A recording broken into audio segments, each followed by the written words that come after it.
Petrol diesel വില വർധന പ്രഖ്യാപിച്ചിരിക്കുമ്പോൾ കേന്ദ്ര സർക്കാരിനെ കല്ലെറിയുന്നതിന് മുൻപ് ഒരു തിരിഞ്ഞുനോട്ടം നമ്മൾ ഇവിടെ നടത്തേണ്ടതുണ്ട്. 4 വർഷത്തിനിടെ ആദ്യമായാണ് പെട്രോൾ ഡീസൽ വിലയിൽ വർധനവുണ്ടാകുന്നത്.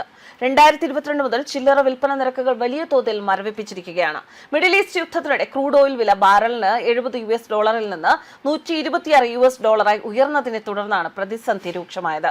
രാജ്യത്തെ എണ്ണ കമ്പനികൾക്ക് പ്രതിമാസം ഏകദേശം 30,000 കോടി രൂപയുടെ സാമ്പത്തിക നഷ്ടം നേരിടുന്നതിനാൽ മെയ് 15 മുൻപ് ഇന്ത്യയിൽ പെട്രോൾ ഡീസൽ വില വർദ്ധിപ്പിക്കുമെന്നായിരുന്നു റിപ്പോർട്ടുകൾ.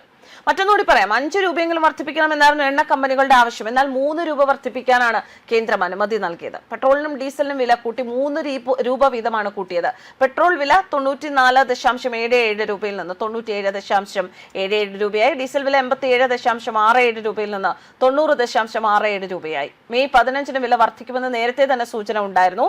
കഴിഞ്ഞ 4 വർഷത്തോളമായി പെട്രോൾ ഡീസൽ വില വർദ്ധിപ്പിച്ചിട്ടില്ല. പശ്ചിമേഷ്യൻ സംഘർഷത്തെ തുടർന്ന് ക്രൂഡ് ഓയിൽ വിലയിൽ വലിയ വർധനമാണ് ഉണ്ടായത്. ആ ബാധ്യത പൊതുമേഖലാ എണ്ണ കമ്പനികൾ നിലവിൽ വഹിക്കുകയാണ്. ബംഗ്ലാദേശിൽ റേഷനിംഗ്, പാകിസ്ഥാനിലും ശ്രീലങ്കയിലും പ്രവൃത്തി ദിവസങ്ങൾ കുറയ്ക്കൽ, ദക്ഷിണ കൊറിയയിൽ ഇന്ധനവില പരിധി എന്നിവ ഉൾപ്പെടെ നിരവധി രാജ്യങ്ങൾ ഇന്ധന പ്രതിസന്ധി പരിഹരിക്കുന്നതിന് അടിയന്തര നടപടികൾ സ്വീകരിച്ചു. എങ്കിലും ക്ഷാമം, നീണ്ട ക്യൂകൾ അല്ലെങ്കിൽ റേഷനിംഗ് എന്നിവ ഒഴിവാക്കാൻ ഇന്ത്യക്ക് സാധിച്ചു എന്നതാണ് മറ്റൊരു നേട്ടം. ആഭ്യന്തര LPG ഉൽപാദനം പ്രതിദിനം 36,000 ടണ്ണിൽ നിന്ന് 54,000 ടണ്ണായി വർദ്ധിപ്പിച്ചും ആഗോള വിലക്കയറ്റത്തിൽ നിന്ന് ഉപഭോക്താക്കളെ സംരക്ഷിക്കുന്നതിനായി പെട്രോളിനും ഡീസലിനും എക്സൈസ് തീരുവ കുറച്ചും ഇന്ത്യ പ്രതിസന്ധി രൂക്ഷമായപ്പോൾ വേഗത്തിൽ പ്രതികരിച്ചുവെന്നാണ് സർക്കാർ അറിയിക്കുന്നത്. പശ്ചിമേഷ്യയിലെ സംഭവ വികാസങ്ങൾ സർക്കാർ സൂക്ഷ്മമായി നിരീക്ഷിക്കുകയാണ്.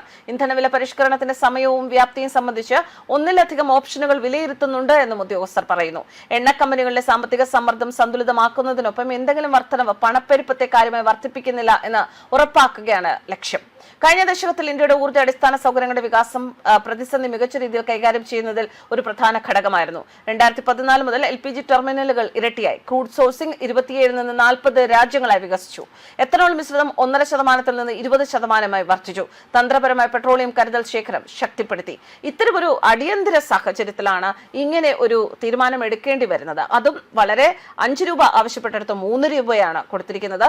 മറ്റൊന്ന് ശ്രദ്ധിക്കേണ്ടത്, 4 വർഷത്തോളമായി വില വലിയ വ്യത്യാസങ്ങളൊന്നുമില്ലാതെ, മാറ്റങ്ങളൊന്നുമില്ലാതെ തുടരുകയായിരുന്നു. ചില്ലറ മാറ്റങ്ങളൊന്നും, പരിഷ്കാരങ്ങളൊന്നും വരുത്തുന്നുണ്ടായിരുന്നില്ല. അവിടെയാണ് ഇപ്പോൾ ഈ ഒരു അടിയന്തര സാഹചര്യത്തിൽ ഇങ്ങനൊരു മാറ്റത്തിന് കേന്ദ്ര സർക്കാർ നിർബന്ധിതരായിരിക്കുന്നത്. അതുകൊണ്ട് കേന്ദ്ര സർക്കാരിനെ കല്ലെറിയുന്നതിന് മുൻപ് കേന്ദ്രത്തിലെ അതുപോലെ രാജ്യത്തെ ലോക വിപണിയിലെ ഒക്കെ സാഹചര്യങ്ങൾ പരിശോധിക്കുക. ന്യൂസ് ഡെസ്ക് കർമ്മ ന്യൂസ്.